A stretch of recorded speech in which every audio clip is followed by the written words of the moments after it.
দেশ, চারপাশ শুধু মরুভূমি, নেই নদী, নেই চাষযোগ্য জমি। তবু এই দেশই আছে পৃথিবীর সবচেয়ে দামি গাড়ি, সোনার প্রাসাদ আর বিলিয়ন ডলারের শহর। আপনি কি জানেন সৌদি আরব এত ধনী হলো কিভাবে? 1900 সালের দিকে সৌদি ছিল এক ধুলোয় ঢাকা মরুভূমি।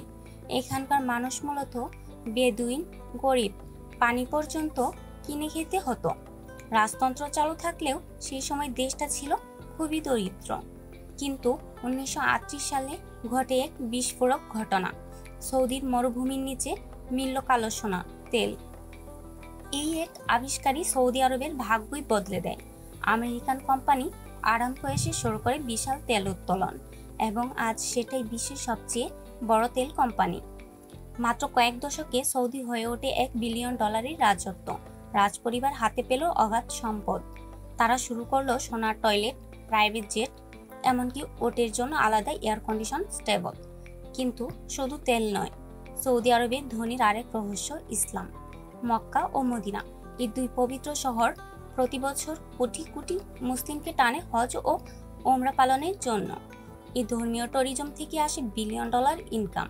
শুধু হজই বছরে প্রায় $12 বিলিয়ন আয় করে সৌদি। এতেই শেষ নয়, সৌদি এখন তেল ছাড়া টিকে থাকার জন্য বানাচ্ছে ভবিষ্যতের শহর। $500 বিলিয়ন ব্যয়ে তৈরি হচ্ছে লাইন সিটি, 170 কিলোমিটার লম্বা একটি স্মার্ট শহর, যেখানে থাকবে না গাড়ি না রাস্তা। তবে সৌদির এই রাজত্বের পেছনে আছে শক্তিশালী রাজপরিবার, হাউস অফ সাউদ।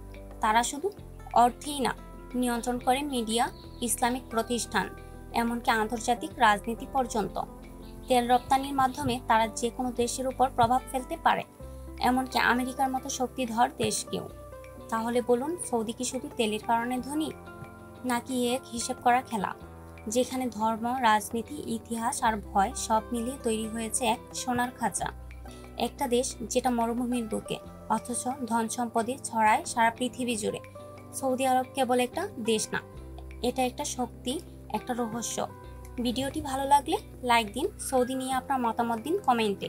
আর এমন অজানা রহস্য পেতে রহস্য কথা চ্যানেলটিও এখনই সাবস্ক্রাইব করুন।